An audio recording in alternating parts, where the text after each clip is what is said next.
Hello future medicos, welcome to my YouTube channel bio learners club. आज का जो हमारा टॉपिक है वो है phylum arthropoda and phylum mollusca. उससे पहले हम फाइलम एनलिडा तक पढ़ चुके हैं, तो प्लीज़ उसको रिवाइज कर लें। स्पेसिफिकली आपको बेसिस ऑफ क्लासिफिकेशन के सारे पॉइंट्स क्लियरली याद होने चाहिए। तो चलिए पढ़ते हैं फाइलम अर्थ्रोपोडा। फाइलम अर्थ्रोपोडा पढ़ना है हमें, तो इंट्रोडक्शन हम देखेंगे। सबसे पहले हम इंट्रोडक्शन ही देखते हैं। तो सबसे पहले इसमें है जॉइंटेड अपेंडेजेस। जॉइंटेड अपेंडेजेस जो ये एनिमल्स है उनके पाँव या फिर जो भी अपेंडेजेस हैं, एक्स्ट्रा जो भी हाथ या पाँव जो भी होगा वो इनमें एकदम जॉइंटेड हो गए। सेकेंडली जो बात है, it is the largest phylum. Largest phylum. और इसमें जो एनिमल स्पीसीज कितनी कवर कर रहा है, 2/3 of all the animal species. 2/3 of all the animal species. The Arthropoda is the largest phylum which covers 2/3 of all the animal species. फिर इनकी जो बॉडी है वो किस में 3 पार्ट में कंसिस्ट होती है। Body consist of 3 parts. First is head, second is thorax, then abdomen. तो first is head, second is thorax, abdomen. So introduction में आपको याद रखना है, they are the jointed appendages animals. It is the largest phylum which cover 2/3 of all the animal species and it is consist the body consist of 3 parts, head, thorax and abdomen. फिर बात करते हैं इसके habitat की, कि यहाँ रहते क्या कहाँ हैं। देखो अभी तक हमने जो एस्केल्मंथीज और एनालिडा पढ़ा। एस्केल्मंथीज में भी हमने बोला टेरेस्ट्रियल आना शुरू हो गए थे, और हमने एनालिडा में भी देखा कि टेरेस्ट्रियल आने लग गए थे, यानी एक्वेटिक तो थे ही, प्लस टेरेस्ट्रियल हमने पढ़ लिए, प्लस यहाँ पे एरियल भी आने लग गए जो हवा में रहते, जैसे कि इंसेक्ट। तो अर्थ्रोपोडा कवर्स द इंसेक्ट। तो एरियल कौन से आ गए, इंसेक्ट। तो हैबिटाट एक्वेटिक भी है, टेरेस्ट्रियल भी है, और अब तो एरियल भी है। फिर इसका बेसिस ऑफ क्लासिफिकेशन वाले पॉइंट देखने हमको। बेसिस ऑफ क्लासिफिकेशन वाले पॉइंट देखते हैं। सबसे पहले इसकी सिमेट्री कौन सी होती है, bilateral symmetry. Bilateral symmetry. Second चीज़ जो आपको याद रखनी है, इसमें organ system level of organization होता है। Organ system level of organization होता है। तीसरा सिलोम के बारे में, they are coelomate. They are coelomate. Fourth tube within tube body plan. Tube within tube body plan. Then segmentation इसमें present होगी। Segmentation present. हमने क्या देखा था कि एनालिडा, अर्थ्रोपोडा और कॉर्डेटा में सेगमेंटेशन प्रेजेंट होती है। और सर्कुलेटरी सिस्टम जो है एनालिडा में कौन सा था, क्लोज सर्कुलेटरी सिस्टम था। अर्थ्रोपोडा में ओपन सर्कुलेटरी सिस्टम है। Open circulatory system.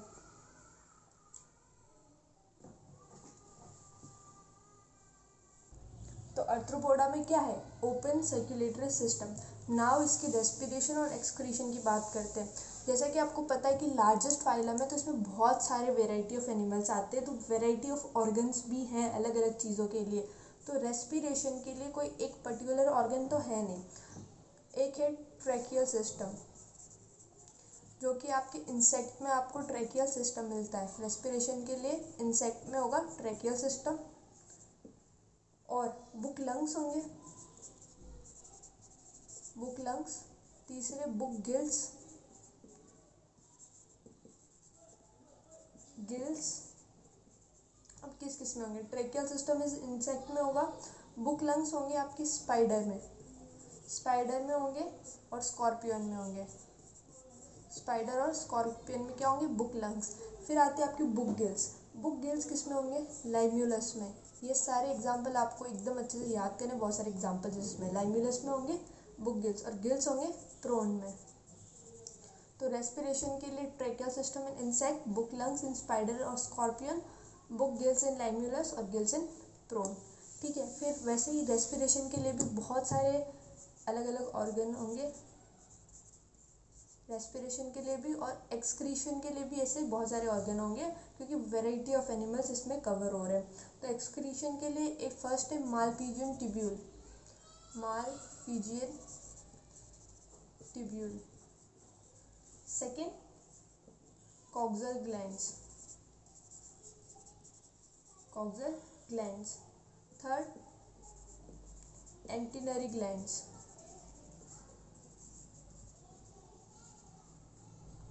Fourth antennary glands को हम ग्रीन ग्लैंड्स भी कहते हैं, ये याद रखना। तो जब आप एक्सक्रीशन वाला चैप्टर पढ़ेंगे ना तो आगे ये सारे आपको नाम आएंगे वापस से, मालफिजियन ट्यूब्यूल, ग्रीन ग्लैंड्स, ठीक है। तो मालफिजियन ट्यूब्यूल्स आपको याद रखना है इंसेक्ट में होगा, ठीक है। कॉक्सल ग्लैंड आपका लाइम्यूलस में होगा, कॉक्सल ग्लैंड आपका लाइम्यूलस में होगा और स्कॉर्पियन में भी होगा। फिर आपका एंटीनरी या ग्रीन ग्लैंड प्रोन में होगा। वेरी इंपॉर्टेंट थिंग, जब एक्सक्रीशन वाला चैप्टर पढ़ेंगे वहाँ ये क्वेश्चन आता है और ये प्रीवियस ईयर क्वेश्चन भी है कि प्रोन में क्या होता है एक्सक्रीशन के लिए, ग्रीन ग्लैंड्स या फिर एंटीनरी ग्लैंड्स, ठीक है। एक्सक्रीशन के लिए प्रोन में ग्रीन ग्लैंड्स या फिर एंटीनरी ग्लैंड्स। वैसे ही अब एक्सक्रीशन की बात करें तो एक्सक्रीटिव मैटर की भी बात करेंगे। तो एक्वेटिक में अमोनिया,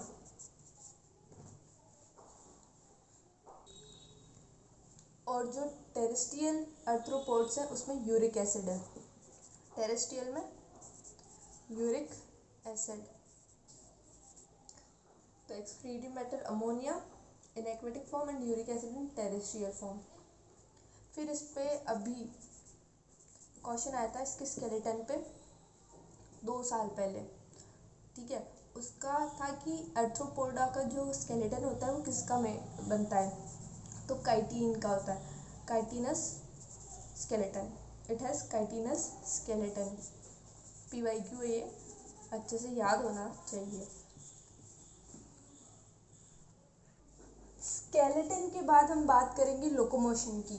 पता है कि बहुत सारे इसमें एग्जाम्पल्स इंक्लूड है, बहुत सारे एनिमल्स इंक्लूड है, तो लोकोमोशन के लिए बहुत सारे अलग एनिमल्स में अलग अलग ऑर्गन्स होंगे। तो इसमें 3 पेयर्ड लेग्स भी हो सकते हैं, पेयर्ड लेग्स, विंग्स हो सकते हैं ना भी हो, विंग्स मे बी प्रेजेंट और not present. Different animal different चीज़ें। जैसे एक एग्जांपल आपको याद रखना है लेपिज्मा का, लेपिज्मा की एक अलग ही कहानी है, तो ये क्वेश्चंस आते हैं इनके। तो लेपिज्मा में जो है विंग्स एब्सेंट है। लेपिज्मा को हम क्या कहते हैं, सिल्वर फिश, क्या कहते हैं, सिल्वर फिश है, मेंबर आर्थ्रोपोडा का और नाम उसको फिश दे रखा है। आगे जब हम ऑस्टिकथीस कॉन्ड्रिक्थीस पढ़ेंगे यानी कार्टिलेजिनस फिशेस और बोनी फिशेस, तो उसमें कंफ्यूजन आता है कि ये फिश नाम है इसका सिल्वर फिश, तो ये तो या तो ऑस्टिकथीस का मेंबर हो या कॉन्ड्रिक्थीस का मेंबर हो, फिशेस का मेंबर हो, बट ये लेपिज्मा आर्थ्रोपोडा का मेंबर है, नाम सिल्वर फिश है इसका, लेपिज्मा या फिर silver fish, but this is the member of phylum arthropoda. Locomotion legs भी हो सकते हैं, 3 पेयर, विंग्स हो भी सकते हैं, नहीं भी हो सकते। जैसे लेपिज्मा में विंग्स नहीं होते, Lepisma is also known as silver fish, it is name में फिश है but it is the member of phylum Arthropoda. फिर हम बात करते हैं इसके रिप्रोडक्शन की। रिप्रोडक्शन में याद रखना है यूनिसेक्सुअल, जैसे इन mostly show internal fertilization, oviparous होते हैं, मोस्टली ओवीपेरस होते हैं, ओवीपेरस यानी एग लेइंग,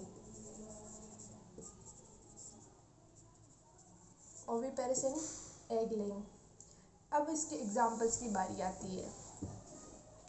एग्जाम्पल्स आपको इसके कैटेगरी वाइज याद करने चाहिए ताकि आपको इजीली याद हो जाए।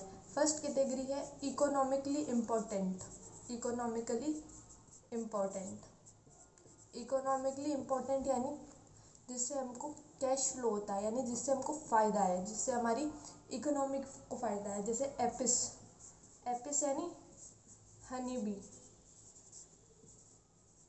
पता है ना हनी बी का कल्चर होता है शहद बनाने वाला, Apis. B is Bombyx, Bombyx is silkworm, silk produce करने के लिए, वो भी इकोनॉमिकली इम्पोर्टेंट है। Third is Laccifer, lac insect, Laccifer और लेग इंसेक्ट। देखो हनी बी का तो समझ में आ गया, हनी बी का कल्चर होता है, सिल्क वर्म का भी होता है, सिल्क की साड़ी आती है, सिल्क की बहुत चीज़ें बनती है। लेसिफर, लाख की चूड़ियाँ बनती है। हमारे राजस्थान में बहुत ऐसे फेमस होती है लाख की चूड़ियाँ, वो किस इंसेक्ट से बनती है? लेसिफर। तो these are the economically important insect. फिर आते हैं वेक्टर, जो आप में जो मच्छर जो हैं हमारे तीनों प्रकार के मच्छर, वो सारे आर्थ्रोपोडा में ही आते हैं वेक्टर। फर्स्ट वाला है एडीज मॉस्किटो, क्यूलेक्स मॉस्किटो या फिर एनोफिलिस मॉस्किटो। आपको पता होगा मलेरिया के लिए रिस्पॉन्सिबल फीमेल एनोफिलीज होती है, वेक्टर फॉर्म में काम में आती है। वेक्टर मतलब जो बीमारी के कैरियर होते हैं, एक जगह से दूसरी जगह पे ले जाते हैं। ये पर्सन नंबर 1 है, ये पर्सन नंबर 2 है, इसको मलेरिया हो रहा है, ये पर्सन 2 में कैसे जाएगा? जब एनोफिलीज, फीमेल एनोफिलीज इसको बाइट करेगी और इसके ब्लड को इधर डाल देगी। इसके ब्लड, इनकी पूरी लाइफ साइकिल होती है, इसका ब्लड लेगी, स्पोरोजोइट बनाएगी, स्पोरोजोइट के दूसरे में डाल देगी, फिर वो स्पोरोजोइट आगे कंटिन्यूसली लीवर सेल्स को अफेक्ट करेगी, आरबीसी को अफेक्ट करेगी नंबर 2 के, फिर वापस ऐसे प्रोसेस चलता रहता है। तो ये वेक्टर होता है। फिर तीसरी होती है ग्रिगेरियस पेस्ट। ग्रिगेरियस पेस्ट मतलब क्या होता है? ग्रिगेरियस पेस्ट का होता है, एक तो एग्जाम्पल है लोकस्टा। इसका एग्जाम्पल क्या है? लोकस्टा। ग्रिगेरियस पेस्ट मतलब कि झुंड में तो रहते हैं पर उनका आपसी तालमेल नहीं होता। जैसे टिड्डे आते हैं, फसल खराब कर देते हैं लोगों की, जो टिड्डे होते हैं उनको हम इंग्लिश में कहते हैं लोकस्टा। वो क्या होता है? झुंड में तो चलते हैं पर एक टिड्डा मर गया तो दूसरा उसकी हेल्प करने के लिए नहीं आएगा, चलते चल जाएंगे, उनको आगे उनमें कोई कम्युनिटी में कोई तालमेल नहीं है, झुंड में रहते हुए भी उनमें कोई तालमेल नहीं है, इसलिए उनको कहते हैं ग्रिगेरियस पेस्ट। फिर आते ही एक बटरफ्लाई, अलग से देख लो, बटरफ्लाई भी आर्थ्रोपोडा की मेंबर है। फिर आते हैं आपके पास टिक, माइट, स्पाइडर, लाइम्यूलस। लाइम्यूलस को अच्छे से याद रख लो, लाइम्यूलस को कहते हैं किंग क्रैब, किंग क्रैब, और it is also known as oldest living fossil, it is also known as oldest living fossil. King crab also known as oldest living fossil and also known as limulus, ठीक है। फिर आते हैं आपके prawn और crab. Prawn भी इसी का मेंबर है, क्रैब भी इसी का मेंबर है, ठीक है। ये बेसिस ऑफ द लोकोमोशन अलग अलग है, कौन? लाइम्यूलस अलग है, क्रस्टेशियन प्रॉन और क्रैब अलग है, और एरेक्निडा, स्कॉर्पियन, टिक, माइट, स्पाइडर, ठीक है, ये अलग अलग बेसिस पे। पर आपको तो इन टोटल इसके एग्जाम्पल याद रखना है।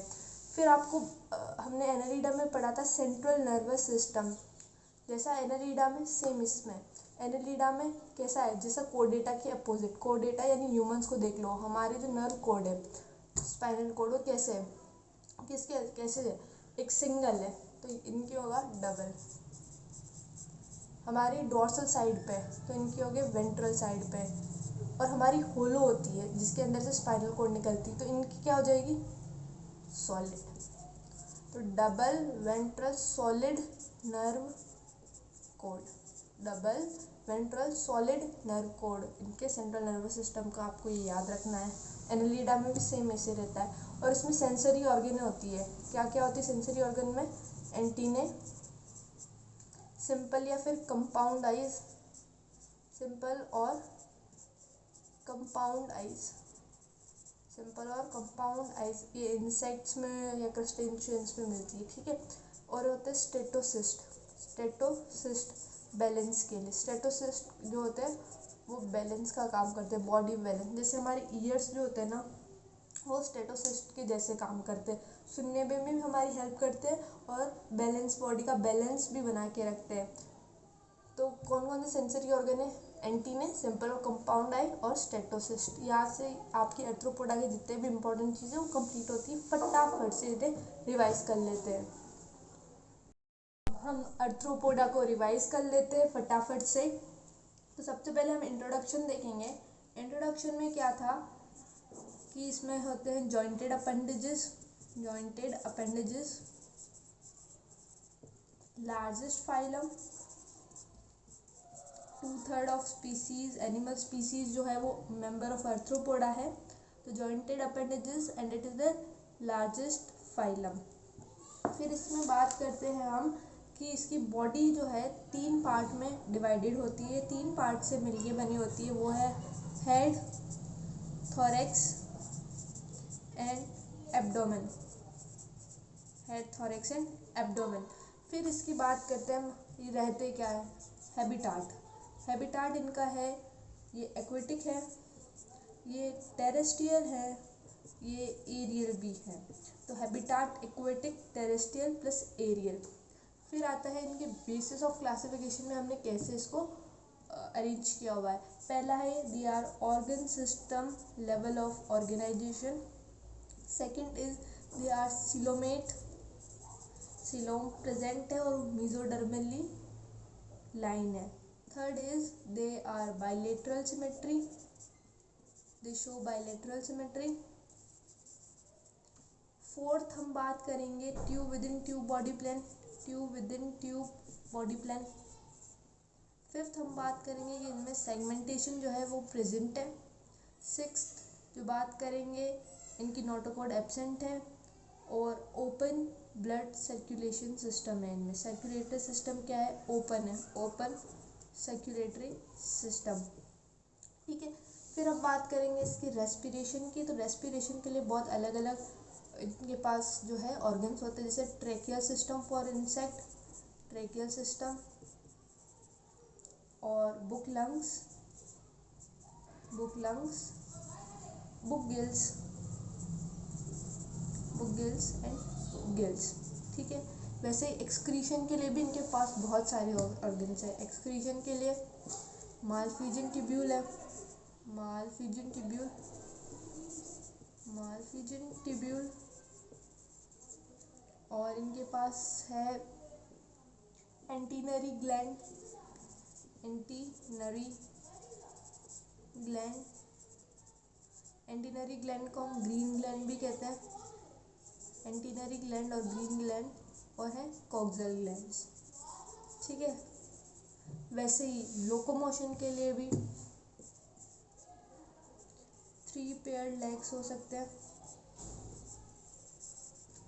विंग्स हो सकते हैं, नहीं भी हो सकते हैं। Wings present, wings absent. Wings absent का एक एग्जाम्पल आपको याद रखना है, Lepisma, also known as silver fish. नाम से सिल्वर फिश लगेगी but it is not an fish. ये क्या है? ये आर्थ्रोपोडा का मेंबर है, तो it is not an fish. फिर आपको बात करनी है इसके रिप्रोडक्शन की। तो रिप्रोडक्शन जो है मोस्टली यूनिसेक्सुअल है, यानी मोस्टली यूनिसेक्सुअल का मीन्स क्या होगा? मेल एंड फीमेल डिफरेंट है। फिर हम बात करेंगे इसके एग्जांपल्स की। बहुत सारे एग्जांपल्स है, तो मैं फटाफट सारे एग्जांपल लिखूंगी। इकोनॉमिकली इम्पोर्टेंट इंसेक्ट कौन कौन से हैं? एपिस यानी हनी बी, बॉम्बिक्स यानी सिल्कवॉर्म, या फिर लेसिफर यानी लेग इंसेक्ट। ठीक है। फिर आपके जो तीनों मॉस्किटो के टाइप हो गए, क्यूलेक्स, एडीज और आपका है एनोफिलीज। आप बटरफ्लाई याद रखिए। फिर आप ग्रीगेरियस पेस्ट यानी लोकस्टा को याद रखिए, टिड्डे। प्रोन क्रैब को याद रखिए। और आप स्पाइडर, स्कॉर्पियो, टिक, माइट, ये जो मतलब गाय भैंस या जो कुत्ते होते हैं उनके ऊपर ये एज एन एक्सोपैरासाइट के जैसे होते हैं। एक होते हैं एंडोपैरासाइट और एक होते हैं एक्सोपैरासाइट। एंडोपैरासाइट जो बॉडी के अंदर रह के पैरासाइट बनते हैं, और कुछ होते हैं जो बॉडी के ऊपर रह के पैरासिटिक काम करते हैं। ठीक है। ये हो गए आपके एग्जाम्पल्स, प्रोन क्रैब और लोकस्टा बता दिया मैंने आपको। और आपको याद रखना है कि लाइम्यूलस, लाइम्यूलस को एकदम अच्छे से याद रखिए, ओल्डेस्ट लिविंग फॉसिल और किंग क्रैब। ठीक है। और इसका सेंट्रल नर्वस सिस्टम के बारे में भी देख लीजिए। CNS कैसा है? डबल है, सॉलिड है, और ventral nerve cord, double, solid and ventral nerve cord. इसमें जो है सेंसरी ऑर्गन्स भी होते हैं, एंटीने, सिंपल या फिर कंपाउंड आई, या फिर स्टेटोसिस्ट फॉर बैलेंस। यानी इसमें क्या क्या है? एंटीने हैं, इनमें आइज है सिंपल या फिर कंपाउंड आइज। फिर इसमें है स्टेटोसिस्ट यानी बैलेंस के लिए। तो यहाँ पे आपका फाइलम आर्थ्रोपोडा हो गया है कंप्लीट। अब हम पढ़ते हैं फाइलम मोलस्का। तो देखो मोलस्का स्टार्ट करते हैं। पहले हम देखेंगे इंट्रोडक्शन में आपको क्या याद रखना है, जिसका स्पेशल फीचर है वो है कि molluscans are the soft bodied animal. तो क्या याद रखना है, molluscans are the soft bodied animals, ठीक है। It is the second largest phylum, तो ये भी याद रखना है, सेकेंड लार्जेस्ट फाइलम। पहला कौन था, सबसे लार्जेस्ट फाइलम कौन सा है, arthropoda. So mollusca are the second largest phylum. फिर बात आती है इसके हैबिटाट की। हैबिटाट में एक्वेटिक प्लस टेरेस्ट्रियल। हैबिटाट में आपको क्या याद रखना है, एक्वेटिक प्लस टेरेस्ट्रियल। एरियल सिर्फ आर्थ्रोपोडा में थे अभी तक, एरियल सिर्फ आर्थ्रोपोडा में आए हैं। तो इंट्रोडक्शन में आपको याद रखना है, they are known as soft bodied animals and it is the second largest phylum. Habitat aquatic plus terrestrial. फिर अपन देखते हैं बेसिस ऑफ क्लासिफिकेशन के आधार पे हमने क्या क्या इसको असाइन किया है। तो इसकी symmetry is bilateral symmetry, symmetry is bilateral symmetry. Coelom तो प्रेजेंट है और मेसोडर्म से लाइन है तो coelomate. Third, tube within tube body plan है, tube within tube body plan है। फोर्थ चीज जो है इसकी वो है सेगमेंटेशन, इसमें एब्सेंट है, ये आपको याद है ही सही, ट्रिप्लोब्लास्टिक। जर्मिनल लेयर के आधार पे ये ट्रिप्लोब्लास्टिक है। और इसकी फिफ्थ जो बात है, इसमें organ system of level of organization है, organ system of level of organization है। तो bilateral symmetry, coelomate, tube within tube body plan, triploblastic, organ system और सेगमेंटेशन एब्सेंट है, ये बता दिया मैंने। नोटोकॉर्ड भी एब्सेंट है और इसमें जो ब्लड सर्कुलेटरी सिस्टम है वो ओपन है, open blood circulatory system. Close भी होता है जो सिफेलोपोड मॉलस्क होते हैं, एक क्लास होती है सिफेलोपोड मॉलस्क, उनकी जो क्लास होती है उनमें क्लोज होता है, क्लोज्ड सर्कुलेटरी सिस्टम। अब ये सिफेलोपोड कौन कौन से होते हैं ये अभी याद ही रख लो, octopus, Loligo, octopus, Loligo, Sepia, ये होते हैं सिफेलोपोड मॉलस्का। तो इनमें होता है क्लोज्ड, बाकी सारे मॉलस्का जो है उनमें ओपन ब्लड सर्कुलेटरी सिस्टम होता है।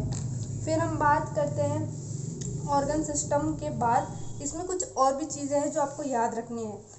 रेस्पिरेशन और एक्सक्रीशन वाला पॉइंट भी होगा, एग्जाम्पल भी होगा, रिप्रोडक्शन वाला पॉइंट भी होगा। पर एक चीज़ और आपको है जो याद रखनी है, वो है इसका डायग्राम। डायग्राम मतलब इसमें कुछ और टर्म्स भी इंट्रोड्यूस होगी, वो याद रखनी है। तो एक बार मैं आपको जो उसका स्केलेटन है और रिप्रोडक्शन है वो वाला पॉइंट बता देती हूँ, फिर हम उसको डिस्कस करेंगे। तो इसका जो रिप्रोडक्शन वाला पॉइंट है याद रखना, मोस्टली यूनिसेक्सुअल और इनडायरेक्ट डेवलपमेंट है इसका, indirect development with trochophore larva, indirect development with trochophore larva, ठीक है। स्केलेटन है इसमें प्रेजेंट है, स्केलेटन है। देखो आर्थ्रोपोड का स्केलेटन किसका था, काइटिन का बना हुआ था। यहाँ पे इसका स्केलेटन जो है वो है कैल्केरियस स्केलेटन यानी CaCO3 कैल्शियम कार्बोनेट का है। तो रिप्रोडक्शन में याद रखना, they are mostly unisexual with indirect development of trochophore larva. Skeleton है कैल्केरियस स्केलेटन। अब मैं आपको डायग्राम से वो चीज़ समझाती हूँ जो आपको अच्छे से याद होनी चाहिए इस फाइलम के रिगार्डिंग। आप लोगों के सामने ये डायग्राम है, ये मोलस्का की एक बॉडी है, देखो ये इसका हेड है, हेड, इनको कहते हैं muscular foot, they are muscular foot. This is the visceral hump. तो आपको याद रखना है जो मोलस्का की बॉडी है वो किन पार्ट में डिवाइड कर रखी है हमने, हेड, विसरल हम्प और मस्क्यूलर फूट। अब देखो विसरल हम्प के ऊपर एक होती है मेंटल, एक लेयर होती है सॉफ्ट मेंटल। तो mental is an soft spongy layer रहती है स्किन की सॉफ्ट और स्पॉन्जी लेयर को मेंटल कहते हैं।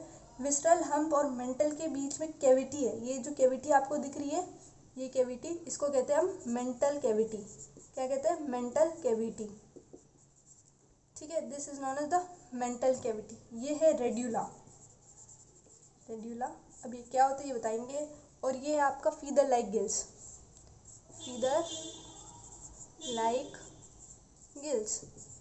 क्या होता है अभी बताते हैं।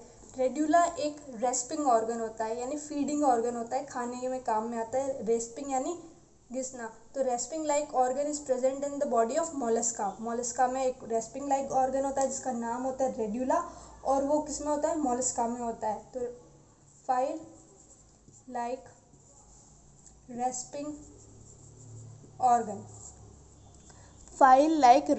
ऑर्गन क्या है ये? रेड्यूला, खाने के काम में आता है। याद रहेगा, याद रखना ही है। फीदर लाइक गिल्स होते हैं मेंटल कैविटी के अंदर। ये फीदर लाइक गिल्स है, ये एक्सक्रीशन और रेस्पिरेशन के लिए काम में आएंगे। क्या काम में आएंगे? Feather like gills. ठीक है, इतना क्लियर हो गया। तो आपको हेड, विसरल हम्प और मस्कुलर फुट, लोकोमोशन के लिए क्या काम में आ जाएंगे? Muscular foot. क्लियर है? तो head, visceral hump, muscular foot. Head में होगा radula is file like rasping organ which help in the feeding. Visceral hump और मेंटल के बीच में होगी मेंटल कैविटी में फीदर लाइक गिल्स एक्सक्रीशन और रेस्पिरेशन के लिए काम में आएंगे। सॉफ्ट और स्पॉन्जी स्किन की लेयर बन जाती है विसरल हम्प के ऊपर, उसको कहते हैं मेंटल। ठीक है, और इसमें होते हैं मस्कुलर फूड जो कि काम में आते हैं लोकोमोशन के लिए। तो ये पूरा पॉइंट आपको अच्छे से याद होना चाहिए, वापस से रिवाइज कर ले फिर ही इसमें आगे बढ़े। तो अभी अपन ने पूरी ये चीज़ देख ली। अब अपन को ये बोला है कि मोलस्का की बॉडी जो है 3 पार्ट में कंसिस्ट होती है। हेड, विसरल हम्प और आपका है मस्कुलर फूट। हेड में है radula, respiring like file like rasping organ, feeding के लिए काम में आएगा। विसरल हम्प और मेंटल के बीच में कैविटी होती है मेंटल कैविटी, उसके अंदर होगा फीदर लाइक गिल्स जो कि रेस्पिरेशन और एक्सक्रीशन के लिए काम में आएगा, और मस्कुलर फूट फॉर लोकोमोशन। आगे बढ़ते हैं। Sensory tentacles are found in the head में ना सेंसरी टेंटिकल्स भी होते हैं जो पता करते हैं। जैसे ये हेड था, हेड में यहाँ पे फाइल लाइक रेस्पिंग ऑर्गन बनाया था, यहाँ पे ये हेड से सेंसरी टेंटिकल्स भी निकल रहे हैं जो कि आपको सेंसेशन का काम करते हैं। माउथ में क्या है? File like rasping organ for feeding called as radula. तो याद रखना है रेड्यूला का पॉइंट, क्वेश्चन आता है इस पे।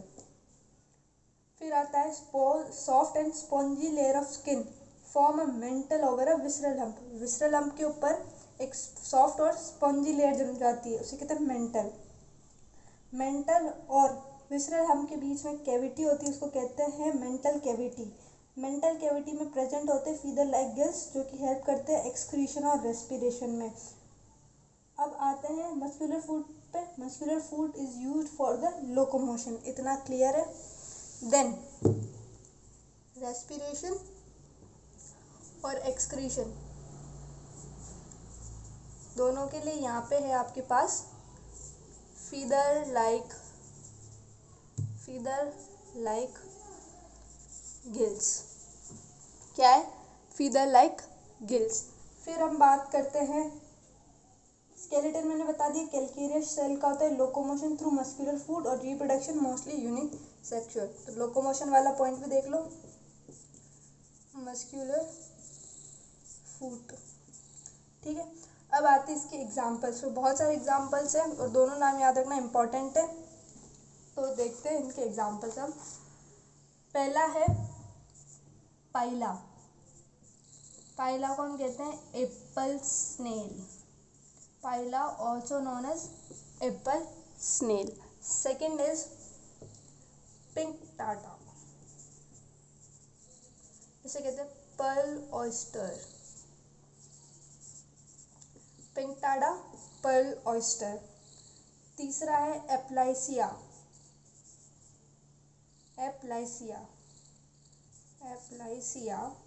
Also known as sea hare, नाम याद होने चाहिए। फिर आता है Chaetopleura, Chaetopleura also known as chiton. ठीक है, तो पाइला, पिंक्टाडा, एप्लाइसिया, काइटोप्ल्यूरा। फिर आगे आता है Dentalium, Dentalium, Dentalium is also known as tusk shell, Dentalium is also known as tusk shell. ठीक है, ये याद रखो, Pila, apple snail, Pinctada, pearl oyster, Aplysia, sea hare, Chaetopleura, chiton, Dentalium, tusk shell. और भी हैं। फिर आता है आपका octopus, octopus is also known as devil fish, devil fish. अभी फिश देख के मत करना कि ये तो फिश वाले उसमें फाइलम में आता होगा, पाइसेस हम आगे पढ़ेंगे उसमें आता है, नहीं।